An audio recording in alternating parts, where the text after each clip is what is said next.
إن الحمد لله نحمده ونستعينه ونستغفره ونعوذ بالله من شرور أنفسنا ومن سيئات أعمالنا من يهده الله فلا مضل له ومن يضلل فلا هادي له وأشهد أن لا إله إلا الله وحده لا شريك له وأشهد أن محمدًا عبده ورسوله أما بعد فإن خير الحديث كتاب الله وخير الهدي هدي محمد صلى الله عليه وآله وسلم وشر الأمور محدثاتها وكل محدثة بدعة وكل بدعة ضلالة وكل ضلالة في النار اللهم صل وسلم على نبينا محمد وبارك وسلم وصل عليه أعوذ بالله السميع العليم وبوجهه الكريم وسلطانه القديم من الشيطان الرجيم لن ينال الله لحومها ولا دماؤها ولكن يناله التقوى منكم۔ عیوب اور نقائص سے منزہ اور پاکیزہ تمام قسم کی حمد و ثنا اللہ وحدہ لا شریک لہ کے لیے، اور درود و سلام شفیع للمذنبین خاتم النبیین رسول کریم رؤوف الرحیم صلی اللہ علیہ وآلہ وسلم کی ذات اقدس پر۔ گزشتہ خطبہ جمعہ سے آپ حج اور قربانی کے مسائل جو ہیں وہ سماعت فرما رہے ہیں۔ سامعین محترم، کفار نے نظام تعلیم، فیشن اور میڈیا کے ذریعہ ہم مسلمانوں کے اندر ایک ایسا طبقہ پیدا کر دیا ہے کہ جو نام کے تو مسلمان ہیں، پیدا بھی مسلمانوں کے گھروں میں ہوئے ہیں، لیکن اگر دین اسلام کی عبادات پر عمل کی بات کی جائے تو وہ چڑنا شروع کر دیتے ہیں اور اپنے غصے کا اظہار کرنا شروع کر دیتے ہیں۔ قربانی کی بات ہوگی یا حج کی بات ہوگی تو انہیں غریبوں کی غربت یاد آنا شروع ہو جاتی ہے کہ غریبوں کی بچیوں کی شادیاں کر دیں۔ حج کرنے کی بجائے آپ ان کا علاج کروا دیں، آپ قربانی کرنے کی بجائے غریبوں کے گھروں میں راشن خرید کر دے دیں۔ دیگر اقوام کفار اپنی زندگی کے اندر جو میلے اور تہوار مناتے ہیں اور اس پر جو اسراف کرتے ہیں اس پر ان کی یہ ہمدردی نہیں جاگتی۔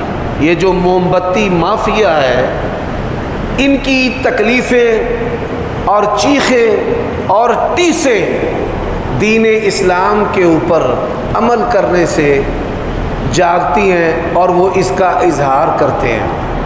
یہ بات یاد رکھیں، دنیا کے کسی نظام کے اندر جو نظام انسانوں نے بنایا ہے اور دنیا کے کسی دین کے اندر اللہ تبارک و تعالیٰ نے غریبوں کی روزی روٹی کا ایسا انتظام نہیں کیا جتنا بہترین انتظام دین اسلام کے اندر کر دیا ہے۔ ہماری کوئی عبادت ایسی نہیں ہے کہ جس عبادت کے ساتھ کسی نہ کسی دوسرے مسلمان اور انسان کا فائدہ جڑا نہ ہو.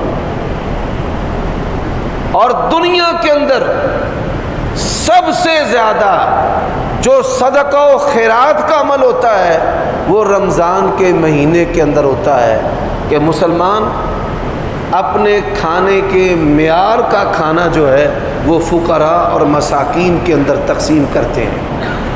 ہم اپنے مال کو تب تک پاک نہیں سمجھتے جب تک اپنے مال سے ہم زکوٰۃ نہ دے دیں.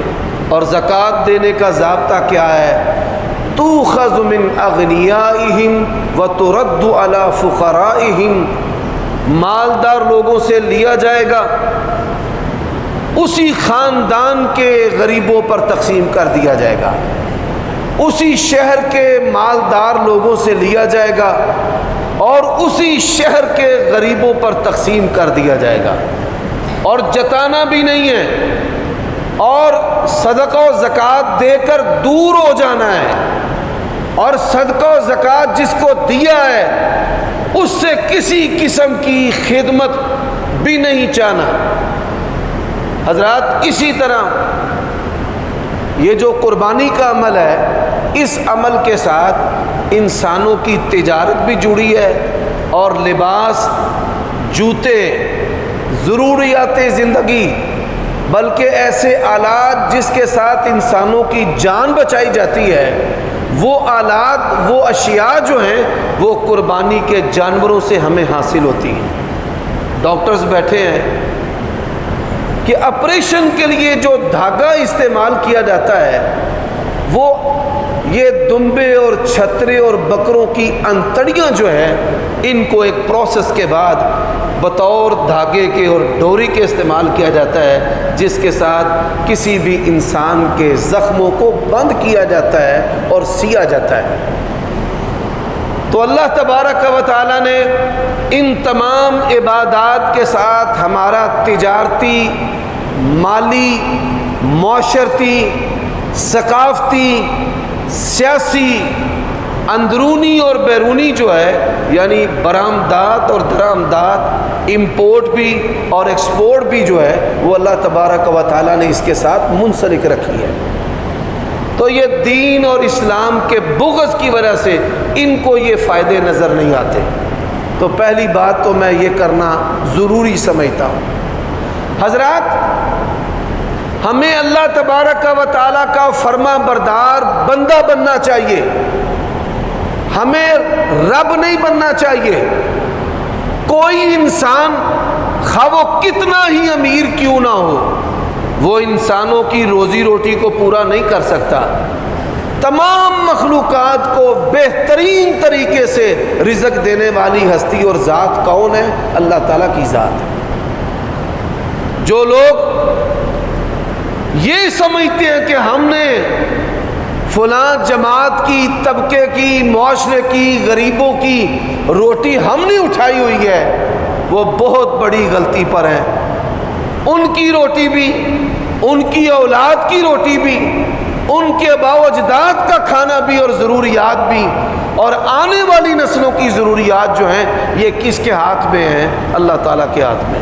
اللہ نے قرآن مجید میں کہا ہے نحنو قسمنا بینکم المعیشہ، یہ روزی روٹی اور یہ کاروبار اور یہ پیسے ہم تمہارے درمیان تقسیم کرتے ہیں، جس کو چاہے کشادہ رزق کر دیں اور جس کا چاہے رزق جو ہے وہ تنگ کر دیں.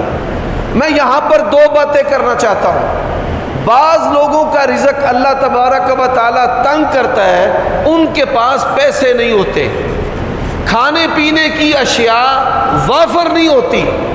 لیکن بعض لوگوں کا رزق اللہ تنگ کیسے کرتا ہے؟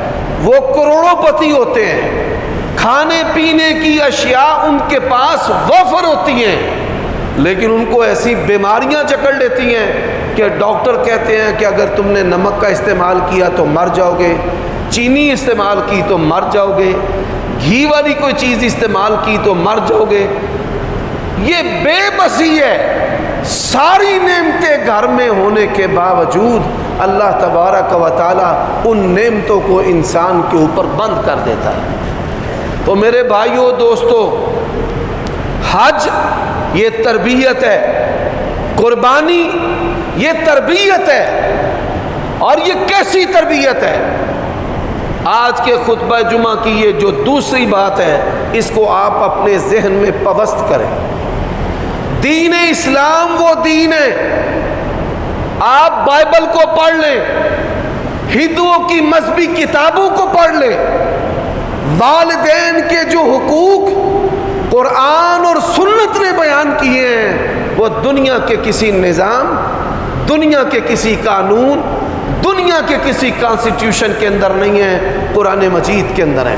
وَوَصَّيْنَا الْإِنسَانَ بِوَالِدَيْهِ حُسْنًا، ہم نے انسان کو یہ وصیت کی ہے کہ وہ اپنے والدین کے ساتھ حسن سلوک کرے۔ یہاں پر اللہ تبارک و تعالیٰ نے جو لفظ استعمال کیا ہے، اس کا مطلب کیا ہے؟ آپ کے والدین آپ سے جفائیں کریں، سختیاں کریں، زبان کی سختی ہو، عمل کی سختی ہو، رویے کی سختی ہو، جس طرح اللہ تعالیٰ نے ہمیں اپنی بندگی کے لیے بنایا ہے، اسی طرح اللہ تعالیٰ نے ہمیں والدین کے ساتھ حسن سلوک کے لیے بنایا ہے۔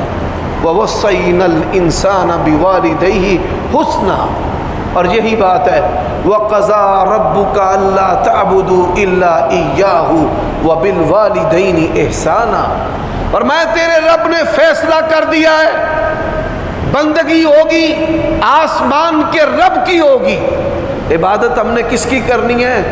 اللہ کی کرنی ہے۔ وَبِالْوَالِدَيْنِ إِحْسَانًا، اور والدین کے ساتھ احسان کرنا ہے۔ حضرات، احسان کا مطلب کیا ہے؟ آپ سے سختی کریں، آپ پھر بھی نرمی برتیں، آپ سے دوری کریں، آپ ان کے قریب ہو جائیں، آپ کی کفالت انہوں نے اچھے طریقے سے نہیں کی ہے۔ آج لوگ ہم سے سوال کرتے ہیں کہ جب ہم بچے تھے، ہمیں خوراک کی ضرورت تھی، لباس کی ضرورت تھی، تعلیم کی ضرورت تھی، باپ نے اپنی ذمہ داری کو پورا نہیں کیا، آج باپ بوڑھا ہے، اپنی خدمت کا تقاضا کرتا ہے، باپ آپ کی ایک ضرورت کو بھی پورا نہ کرے، اللہ نے یہ فیصلہ کیا ہے آپ نے اپنے باپ کی ہر ضرورت کو پورا کرنا ہے۔ اور یہی وہ بات ہے جو یہ قربانی کے عمل کے اندر ہے، یہی وہ سبق ہے جو حج جیسی عظیم عبادت کے اندر ہے۔ میرے بھائیوں دوستو، حج کے 5 ایام ہیں، میں آپ کو یہ بھی بتا دینا چاہتا ہوں، حج کے 5 ایام ہیں۔ آپ صلی اللہ علیہ وآلہ وسلم نے مدینہ منورہ اپنے گھر میں غسل کیا، اپنے بدن کے اوپر خوشبو کو ملا، 2 سفید چادروں کو زیب تن کیا، اور ذوالحلیفہ مدینہ کے بائی پاس پر جہاں سے مدینہ شہر کی حدود ختم ہوتی ہے، اس کو نبی علیہ السلام نے حجاج کے لیے اور عمرہ کرنے والوں کے لیے میقات قرار دیا ہے۔ تو آپ صلی اللہ علیہ وآلہ وسلم نے وہاں سے تلبیہ پکارا، لبیک اللہم لبیک لبیک لا شریک لک لبیک ان الحمد والنعمت لک لا شریک لک، یعنی اللہ ساری تعریفیں تیری ہیں، ساری نعمتیں تیری ہیں۔ حضرات، جو مشرکین مکہ تھے وہ کیا کہتے تھے؟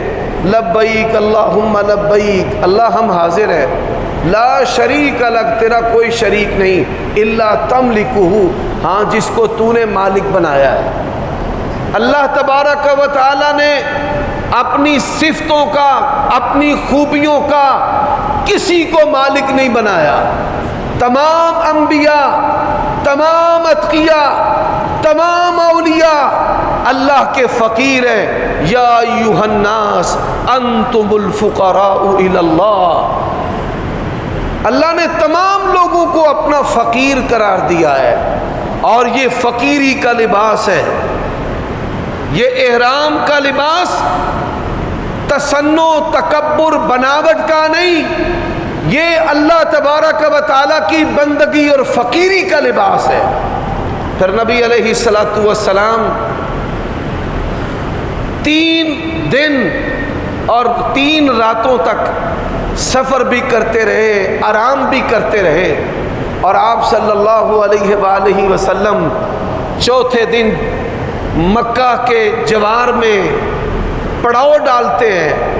اور پھر دیکھیے حدود حرم کا احترام، مکہ شہر کا احترام، آپ صلی اللہ علیہ وآلہ وسلم حدود حرم کا کتنا احترام کرتے تھے۔ جب صلح حدیبیہ کے لیے نبی علیہ السلام رکے، مقام حدیبیہ جو ہے یہ حدود حرم سے 1 کلومیٹر پیچھے ہے جدے کی طرف، لیکن جب نماز کا وقت ہوتا تھا تو نماز پڑھنے کے لیے نبی علیہ السلام حدود حرم کے اندر جا کر نماز پڑھا کرتے، نماز ادا کیا کرتے۔ حضرات، یہ حدود حرم ایسی حد ہے، ہزاروں سالوں سے، یہ 15ویں صدی ہے اسلام کی، جانوروں کو بھی پرندوں کو بھی پتہ ہے کہ یہ حدود حرم ہے۔ یہ مملکت سعودیہ کے اندر حدود حرم کا جو جغرافیہ ہے اس کو متعین کرنے کے لیے ایک کمیٹی بنائی۔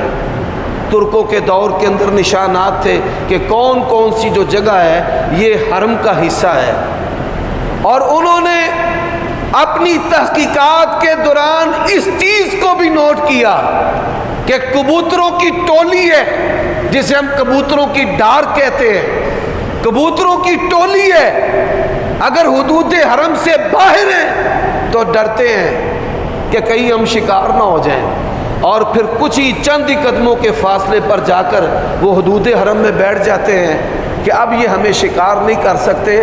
تو پرندوں کے اس عمل سے بھی انہوں نے حدود حرم کا تعین کیا ہے کہ 5-6 فٹ کے باہر کبوتر ڈر رہا ہے اور پھر اڑ کر چل کر دوسری طرف جا کر مطمئن ہو کر بیٹھ جاتا ہے کہ ان پرندوں کو بھی پتہ ہے کہ یہ حدود حرم ہے۔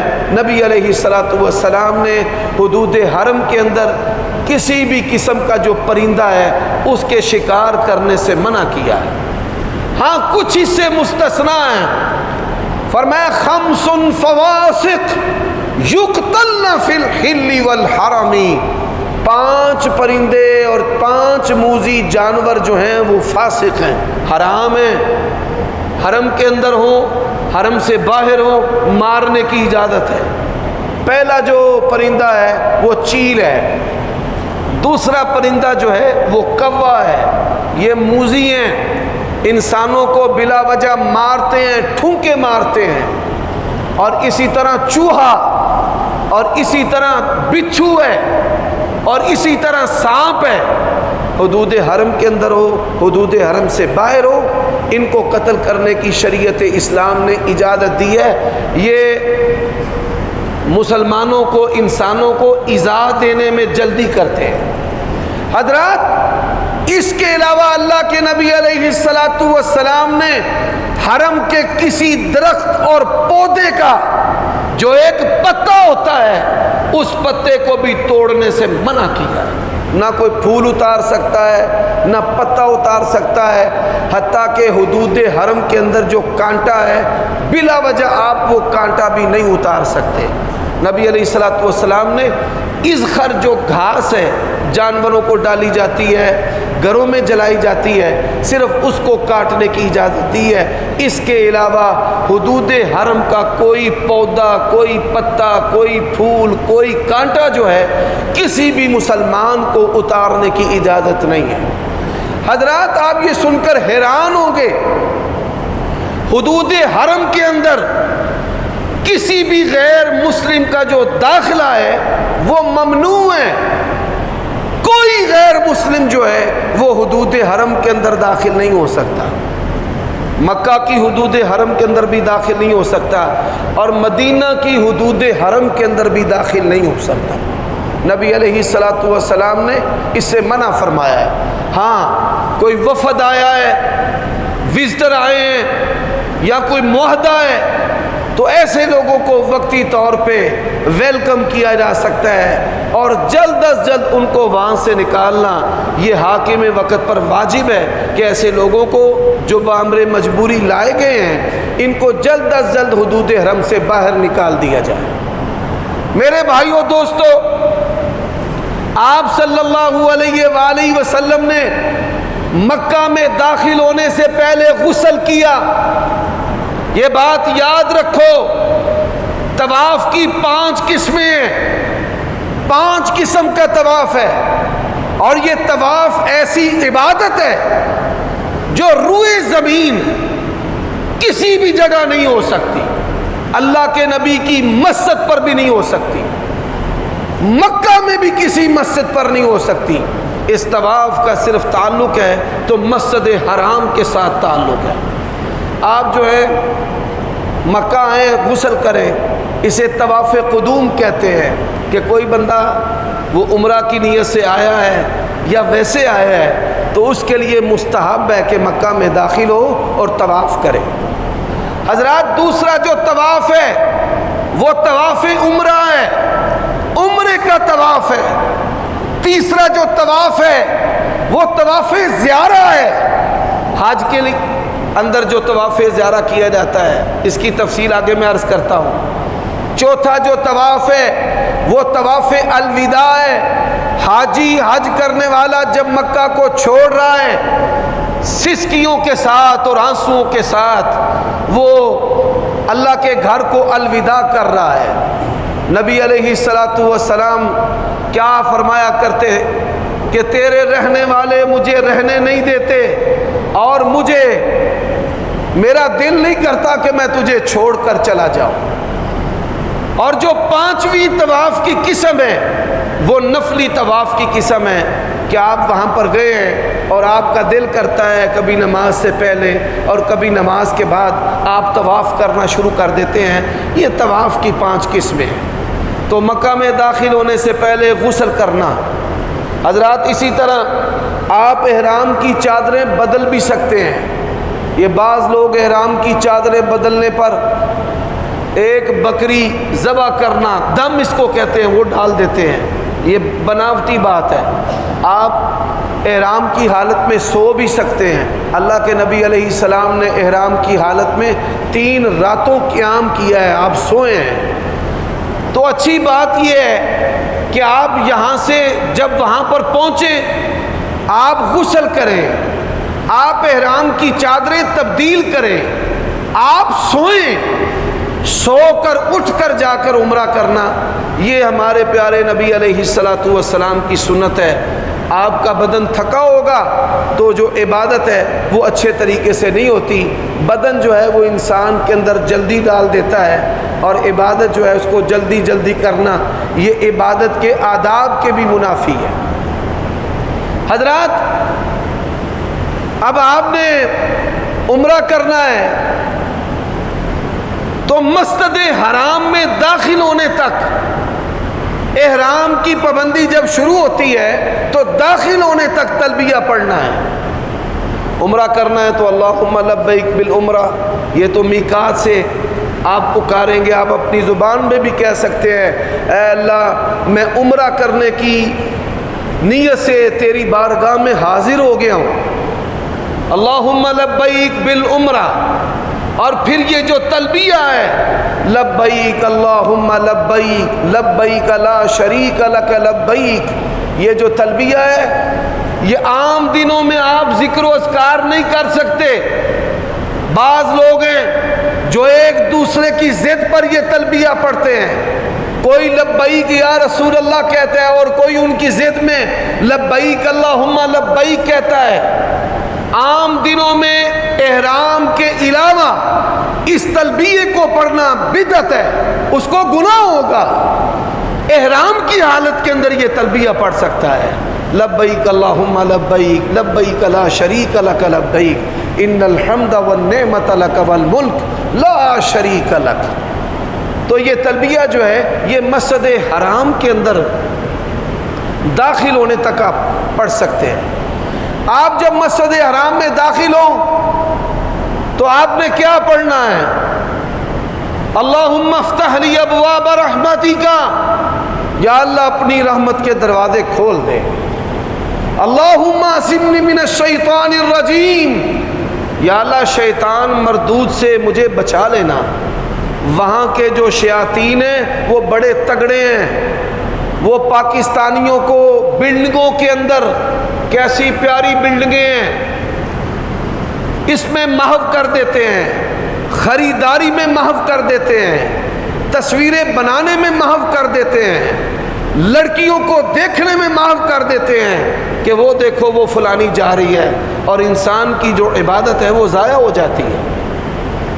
تو اس لیے مسجد حرام کے اندر داخل ہوتے وقت شیطان مردود سے اللہ تعالیٰ کی پناہ طلب کرنا، یہ اس کے اندر حکمت ہے تاکہ وہاں کے جو شیاطین ہیں وہ آپ کو کہیں غافل نہ کر دیں۔ حضرات، آپ اپنے دائیں کندھے کو، مرد ہے تو وہ ننگا کر لے، عورت جو ہے وہ اپنے بدن کے کسی بھی حصے کو ظاہر نہیں کر سکتی ماں سوائے چہرے کو، اور اگر سامنے مرد ہوں تو ہاتھ کے ساتھ کپڑا حائل کر لینا، یہ بھی سنت سے ثابت ہے۔ سیدہ عائشہ صدیقہ رضی اللہ تعالی عنہا اسی طرح کیا کرتی تھی۔ تو نبی علیہ السلام نے عورت کو حالت احرام کے اندر نقاب سے منع کیا ہے۔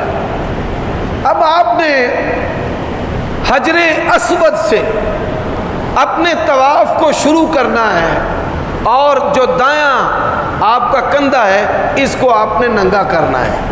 اگر آپ کو تیز قدم چلنے کا موقع ملتا ہے تو آپ پہلے 3 چکر رکن یمانی تک تیز قدموں چلیں، حجر اسود سے لے کر رکن یمانی تک پہلے 3 چکر جو ہیں وہ تیز قدموں سے آپ چلیں۔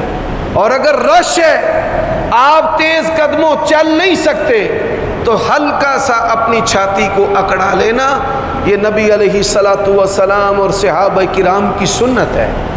حجر اسود سے آپ نے استلام کرتے ہوئے اپنے طواف کو شروع کرنا ہے، اللہ اکبر کہہ کر۔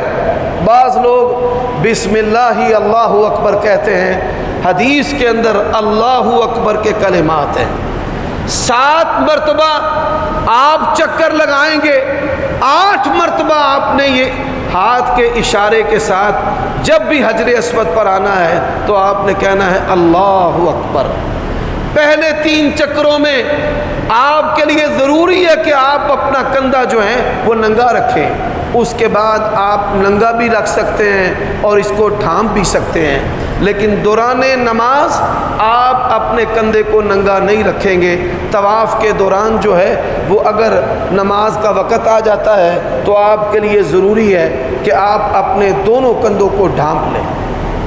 حضرات، رکن یمانی کو چھونا یہ نبی علیہ السلام کی سنت ہے، لیکن مسلمانوں کو تکلیف نہ دینا یہ فرض ہے۔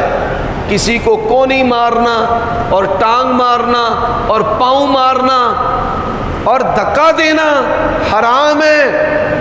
سنت کو پورا کرنے کے لیے لوگ بڑے بڑے حرام کام کرتے ہیں، اپنی عورتوں کو لے کر مردوں میں گھس جاتے ہیں۔ بھائی، عورتوں کو لے کر مردوں کے اندر گھس جانا یہ بھی حرام ہے۔ اب ہمارے ہاں پاکستان کے اندر کسی کا جو عمرہ فیل اور پاس کرنے کا معیار لوگوں نے بنایا ہے وہ کیا ہے؟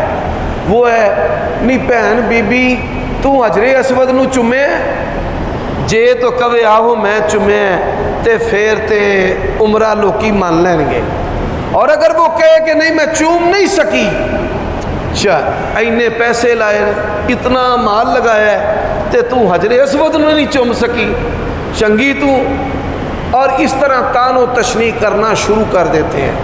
حضرات، نبی علیہ الصلاۃ والسلام رش کے اندر حجر اسود کو ہاتھ نہیں لگاتے تھے، کسی مسلمان کو تکلیف نہ ہو۔ آپ نے چھڑی لگائی اور چھڑی کا دوسرا کنارہ چوم لیا۔ اللہ تبارک و تعالی بغیر تکلیف کے موقع دے تو چومے، اور اگر رش ہے اور تکلیف کا خطرہ ہے تو پھر اس سے دور ہو جانا۔ یہ ہاتھ کا اشارہ، یہ بھی نبی علیہ الصلوۃ والسلام کی سنت ہے، اور اصل مقصد جو ہے اپنے آپ کو نبی علیہ الصلوۃ والسلام کی سنت میں ڈھالنا ہے۔ میرے بھائیو دوستو، طواف کرنے کے بعد یہ طواف جو ہے یہ باوضو کرنا ہے۔ وضو دو عبادات کے لیے شرط ہے، نماز بغیر وضو کے نہیں ہوتی، نماز جنازہ ہو، فرضی نفلی کوئی نماز ہو، وضو کریں گے تو نماز ہوگی۔ اللہ کے نبی علیہ السلام نے فرمایا اللہ تعالیٰ بغیر وضو کے نماز کو قبول نہیں کرتا۔ اسی طرح طواف کے لیے بھی وضو جو ہے وہ شرط ہے، آپ باوضو ہو کر طواف کریں گے، اور پھر طواف کو مکمل کرنے کے بعد آپ اپنے کندھے کو ڈھانپ لیں۔ کئی لوگ ہیں جو صفا مروہ کی سعی پر جا کر بھی اپنے کندھے کو ننگا رکھتے ہیں۔ حضرات زمزم پئیں، طواف کرنے کے بعد زمزم پینا، پھر مقام ابراہیم پر 2 نفل پڑھیں قریب تر، اور اگر رش ہو تو مسجد حرام میں کہیں پر بھی عمرے کی 2 رکعتیں پڑھنا یہ درست اور جائز ہے۔ اولین کوشش ہونی چاہیے کہ مقام ابراہیم کے قریب جو ہے وہ ہم 2 رکعتیں پڑھیں۔ اب 2 رکعتیں پڑھنے کے بعد آپ نے صفا مروہ کی طرف جانا ہے۔ صفا مروہ جتنے بھی لوگ حج عمرے پر گئے ہیں ان کی اکثریت کو نہیں پتا کہ یہ صفا مروہ کتنی عظیم جگہ ہیں۔ یہ صفا اور مروہ ایسی جگہ ہیں جہاں پر دعا رد نہیں ہوتی۔ حدیث کے اندر ہے کہ نبی علیہ الصلوۃ والسلام صفا پر کھڑے ہو کر بیت اللہ کی طرف منہ کر کے دعائیں کرتے تھے، اور اسی طرح مروہ پر کھڑے ہو کر بیت اللہ کی طرف منہ کر کے دعائیں کرتے تھے۔ اور سبز لائٹوں کے درمیان عورتوں پر دوڑنا نہیں ہے، مردوں پر دوڑنا ہے کہ وہ تیز قدموں کے ساتھ دوڑے یا جتنا ان کے لیے ممکن ہو، اور اگر کوئی گھٹنوں کا جوڑوں کا مریض ہے دوڑ نہیں سکتا تو اس پر دوڑنا نہیں ہے، وہ آرام سے وہاں سے پیدل چل کر گزر سکتا ہے۔ آپ صلی اللہ علیہ وآلہ وسلم جب صفا پر کھڑے ہوئے پڑھا ان الصفا والمروة من شعائر اللہ فمن حج البیت او اعتمر فلا جناح علیہما ان یطوف بہما۔ آپ یہ سن کر حیران ہوں گے، کئی علماء نے حج اور عمرہ نہیں کیا ہوتا اور کتابیں لکھ دیتے ہیں، لوگ حج عمرے کا طریقہ پڑھ لیں، لکھنے والے نے حج نہیں کیا ہوتا۔ ملا علی قاری حنفی انہوں نے حج عمرے پر کتاب لکھی ہوئی تھی، دنیا پڑھ پڑھ کر حج عمرہ کرے، اور جب وہاں پر گئے اچھا جی یہ کام کیسے کرنا ہے، یہ کہاں سے شروع ہونا ہے، اب کیا ہونا ہے، تو لوگ ان کو کہیں تو نے ملا علی قاری کی کتاب نہیں پڑھی، وہ بڑی آسان ہے اس کو پڑھ، وہ ان کو مشورہ دیں۔